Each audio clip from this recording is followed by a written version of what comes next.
ایک ہوتا ہے عروج پانا، جب بندہ مخلوق سے خالق کی طرف جاتا ہے اسے عروج کہتے ہیں۔ کیا کہتے ہیں؟ نیچے سے اوپر جاتا ہے اسے عروج کہتے ہیں، اور جو اوپر سے نیچے آتا ہے اسے نزول کہتے ہیں۔ قرآن عروج نہیں پایا، قرآن نازل ہوا۔ کیوں؟ کیونکہ یہ عروج سے نزول کی طرف آیا، اعلیٰ سے ادنا کی طرف آیا۔ مخلوق ادنا ہے، رب اعلیٰ ہے، تو اعلیٰ سے ادنا کی طرف آیا۔ اور کمال یہ ہے اعلیٰ نے اعلیٰ کی طرف اتار کر ادنا کی طرف بھیجا ہے۔ پھر سنیں، اعلیٰ نے اعلیٰ کی طرف، اعلیٰ قرآن، اعلیٰ رب، اور جس مصطفیٰ پر اترا وہ تو ہے ہی اعلیٰ، اس اعلیٰ سے اعلیٰ کی طرف آیا، اور اس اعلیٰ کے ذریعے ہم ادنوں کو قرآن عطا کیا، کرم کیا، ادنا کو پر کرم کیا، کمیوں پر کرم کیا، کہ اس اعلیٰ کے صدقے ہمیں قرآن عطا کیا۔ اب آئیں، ایک یہ نزول اور عروج کی بات سمجھ لگ گئی۔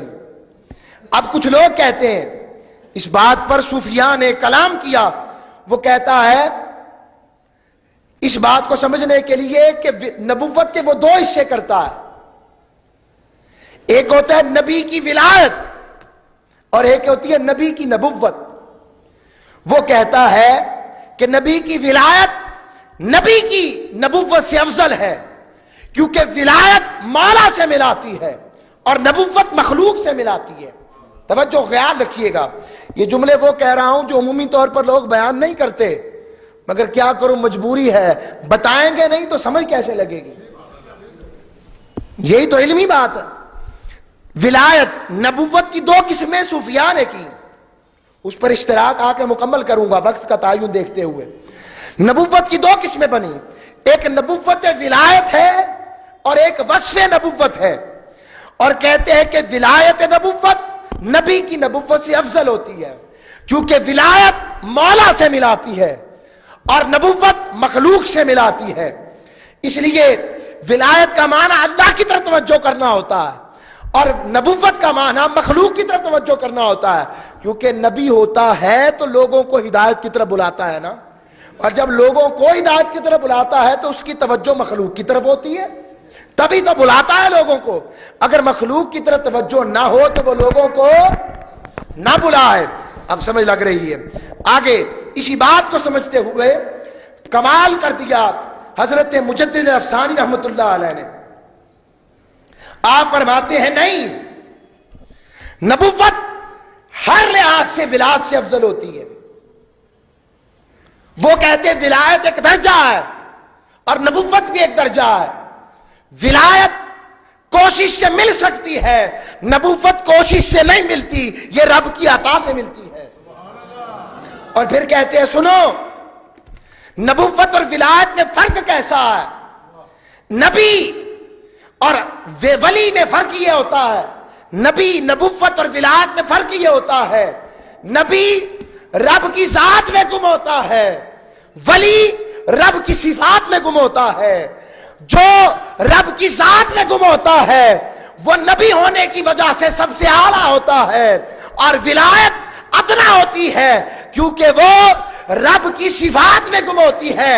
صفات ذات سے ادنا ہے، ذات صفات سے اعلیٰ ہے، اور جب ذات صفات سے اعلیٰ ہو گئی اور نبی ذات خدا میں گم ہو گیا تو سمجھ لگ گئی۔ قرآن نے کہا وَمَا يَنْطِقُ عَنِ الْهَوَىٰ إِنْ هُوَ إِلَّا وَحْيٌ يُوحَىٰ۔ ذات مصطفیٰ میں، ذات خدا میں گم ہوئی۔ رب نے کہا حبیب جو کچھ تو بولتا ہے تو نہیں میں بولتا ہوں۔ یہ ذات نبوت اور ذات ولایت، نبی ہر صورت میں اعلیٰ ہوتا ہے۔ اور اختتام سنو، نبی کے عروج کی وجہ کیا ہے؟ سنو، ولی چاہتا ہے رب مل جائے۔ کیا؟ ساری کائنات ولی چاہتا ہے کیا مل جائے؟ رب مل جائے۔ نبی کیا چاہتا ہے؟ نبی چاہتا ہے مخلوق مولا سے مل جائے، کیونکہ قرب الہی تو اسے پہلے ہی نصیب ہوتا ہے۔ وہ چاہتا ہے کہ اسے رب مل جائے، ولی چاہتا ہے میں رب کو مل جاؤں، اور نبوت وہ اپنے آپ کو نکال کے کہتا ہے نہیں مخلوق مولا سے مل جائے۔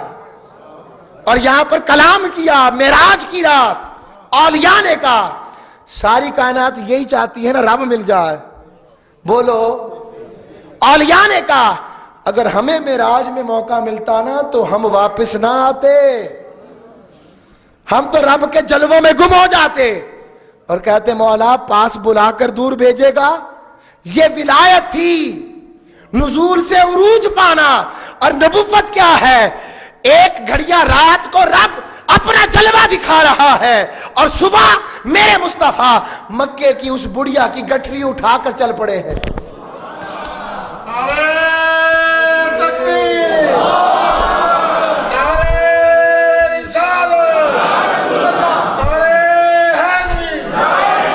اب آئی سمجھ؟